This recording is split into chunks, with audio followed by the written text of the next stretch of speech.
Alors l'objectif de cette vidéo, c'est de réviser, avant le bac, les sommes des termes des suites géométriques et arithmétiques.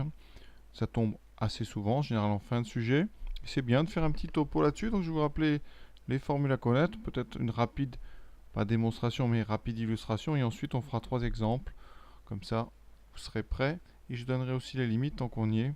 On aura révisé toutes les choses un petit peu techniques sur les suites géométriques et un petit peu arithmétiques. Donc on est parti. Alors les formules.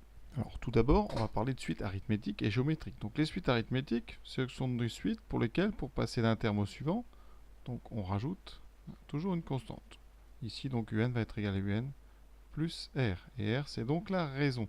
Ça vous donne une formule un égale u0 plus n fois r. Ça veut dire qu'ici, le terme général est une fonction affine de n. Alors j'ai commencé ici en u0, vous ferez bien attention. Si la suite commence pour 1, par exemple, on aura u1 plus n moins 1 fois r. Donc faire très attention. Ensuite, vous avez besoin de connaître la somme des termes d'une suite donc arithmétique. Alors, la première chose à connaître, c'est de savoir faire la somme des entiers de 1 à n. Ça, c'est très important en mathématiques.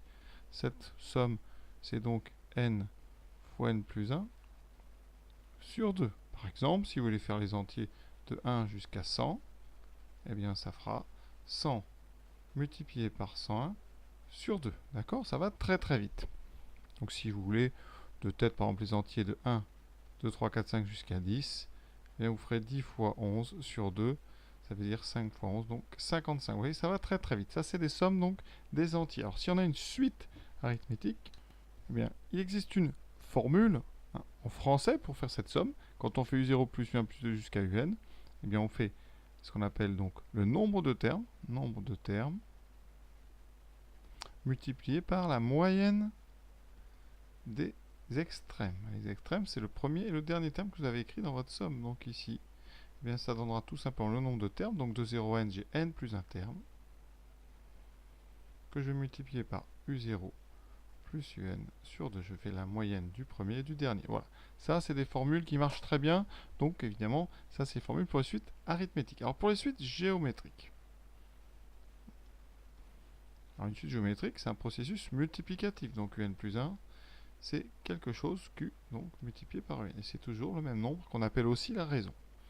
Ça vous donne une formule que vous connaissez bien. Terme général, c'est u0 multiplié par q puissance n. Si la suite commence à u1, vous penserez bien à faire u1 fois q puissance n-1. Et là, on a besoin d'une formule très très importante. Quand la raison est différente de 1, eh bien la somme des puissances de cette raison, donc 1 plus q2 plus q3 exactement jusqu'à q puissance n, c'est la formule la plus connue en maths, on va dire celle qui est vraiment la plus utile, c'est 1 moins q puissance n plus 1 sur 1 moins q. D'accord? Vous avez la deuxième version, vous pouvez très bien écrire q puissance n plus 1 moins 1 sur q moins 1. On verra en fonction de q. Si q est plus grand que 1, on prend plutôt la deuxième. Si q est plus petit que 1, on prend plutôt la première. Voilà. Et quand vous avez donc les sommes des termes d'une suite géométrique, donc u0 plus u1 jusqu'à un, eh bien c'est cette formule-là, sauf que vous aurez devant u0 multiplié justement par 1 moins q puissance n plus 1 sur 1 moins q. Donc voilà ce qu'il faut savoir juste. Hein. Et pour les limites, petit détail, dans une suite géométrique, si q est en valeur absolue plus petit que 1, donc entre moins 1 et 1 strictement, alors eh bien, la limite de q puissance n est égale à 0.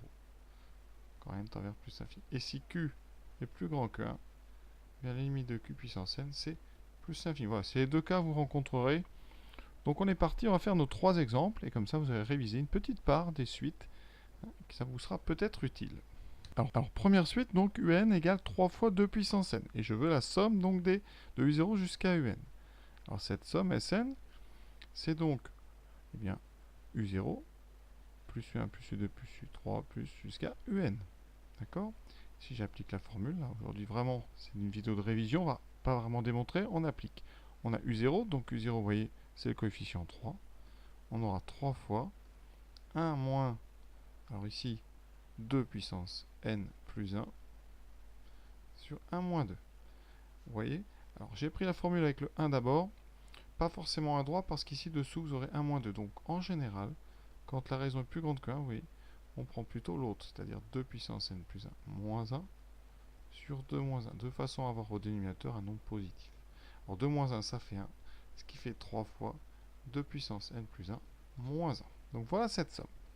En termes de limite, alors je vais essayer d'aller vite, ici, le nombre 2 est plus grand qu'un, donc la limite de 2 puissance n plus 1 quand n tend vers plus l'infini est évidemment plus l'infini. Donc, quand on enlève 1, ça reste plus l'infini, on multiplie par 3, donc c'est plus l'infini. Cette somme, elle tend vers plus l'infini quand n tend vers plus l'infini. Donc voilà pour notre premier exemple.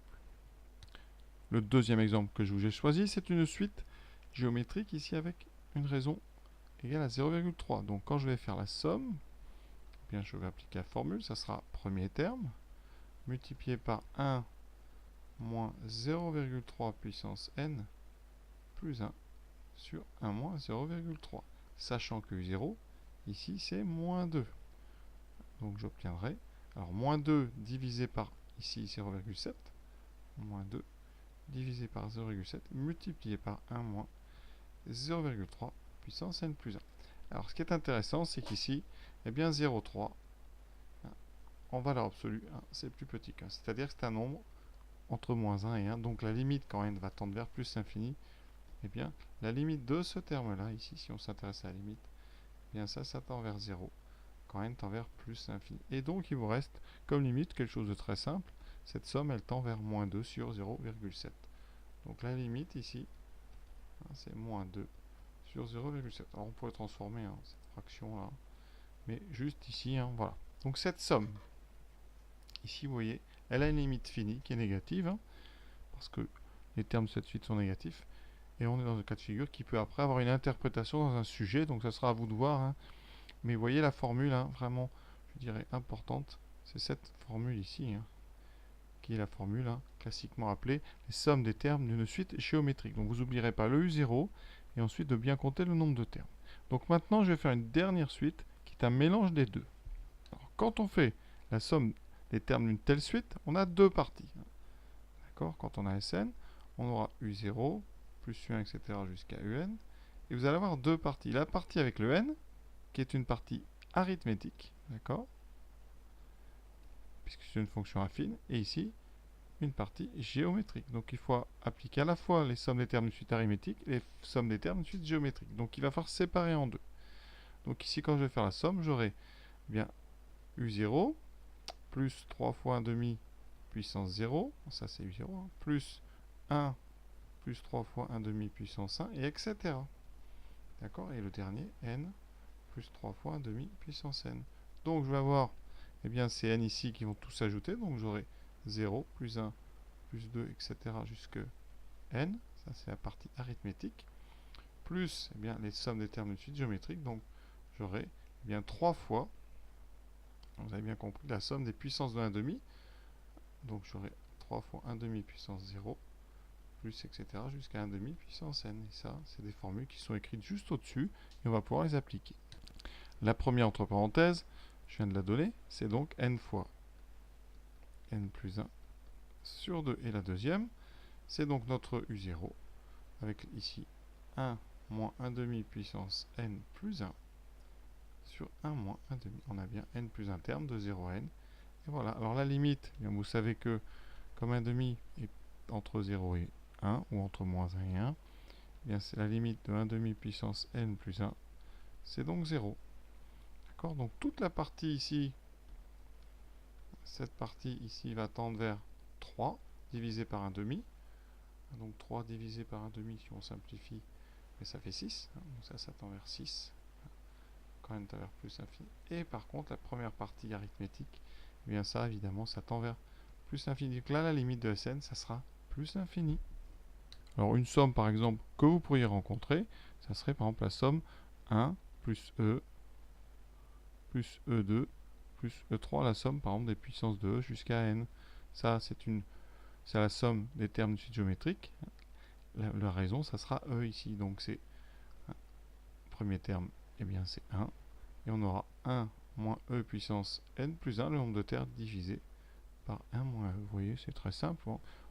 Ou alors, dans l'autre sens, E puissance n plus 1 moins 1 sur E moins 1. D'accord? Et comme e est plus grand que 1, cette limite ici, la limite sera plus l'infini. Donc voilà un petit peu ce que vous pouvez rencontrer comme ça dans un sujet. Alors des sommes connues, par exemple, si vous avez à factoriser x4 moins 1 ou x5 moins 1, x5 moins 1 c'est plus intéressant, eh bien comment faire? Eh bien on utilise cette formule. D'après cette formule, eh bien, si vous faites 1 plus x plus x2 plus x3 plus x4, eh bien c'est bien la somme ici. Alors si x est différent de 1, eh bien ça donnera donc x5 moins 1 divisé par x moins 1. Ça veut dire que x5 moins 1, si vous faites un petit produit en croix, eh bien x5 moins 1, regardez bien, c'est x moins 1 facteur 2, et bien ici 1 plus x x2 plus x3 plus x4. Voilà, c'est une façon de factoriser ici. Quand vous avez une x puissance quelque chose, hein, moins 1, vous pouvez toujours factoriser en utilisant cette petite formule. Une autre utilisation assez jolie, c'est quand on doit, par exemple, on vous prend la somme un égale, par exemple, cosinus n fois θ. Et on vous demande de faire u0 plus u1, etc. jusqu'à un. Alors comment faire? C'était un bel exercice, hein, il faudrait prendre du temps, mais regardez rapidement qu'est-ce que ça peut donner.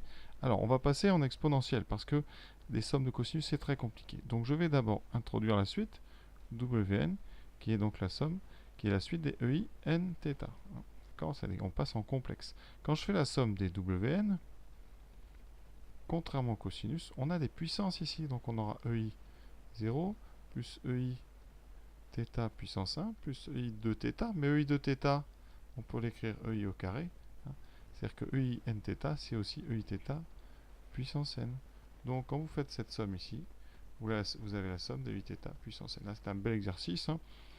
Et vous appliquez le cours ici. Ça fait donc 1 moins ei θ puissance n plus 1 sur 1 moins ei θ.